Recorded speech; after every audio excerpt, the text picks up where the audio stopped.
Assalamualaikum warahmatullahi wabarakatuh. My name is Siti Nurhaliza Meidiana from PALEMBANG. In this video, I'm going to read an article about what you don't know about exercise. Let's start. Exercise is good for you, doctors say, but most people really know very little about how to exercise properly. What do you know about exercise? Take this true-false test. You will probably be surprised. A. Exercise. Everyone advises, but immediately when you try, you run into trouble. There is so much contradictory, sometimes incorrect advice about exercising that you become confused. Test yourself on the following true-false quiz.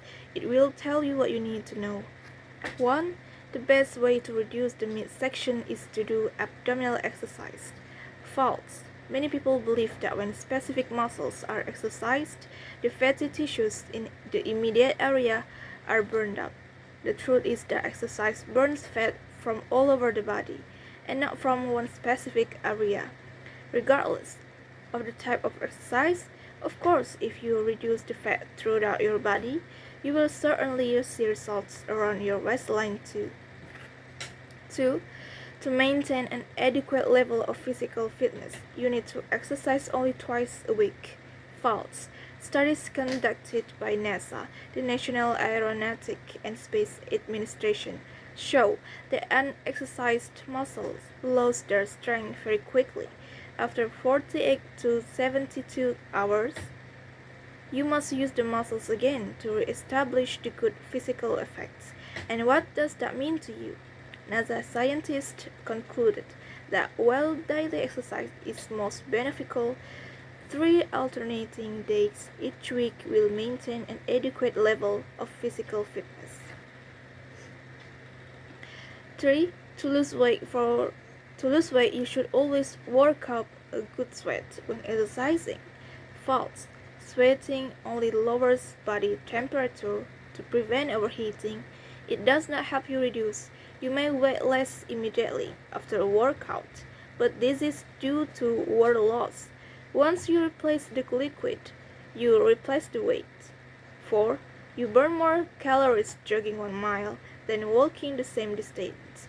False. You use the same amount of energy whether you walk or jog the mile, since in both cases you are moving the same weight, the same distance. The speed doesn't matter. Of course, if you jog rather than walk for 30 minutes, you'll cover more distance, then therefore burn more calories. 5. If your breathing doesn't return to normal within minutes after you finish exercising, you've exercised too much. True, 5 minutes or so after exercising, your breathing should be normal. Your heart shouldn't be pounding and you shouldn't be exhausted. Beneficial exercises is not overly difficult, unpleasant, and exhausting. It's moderate, enjoyable, and refreshing. 6.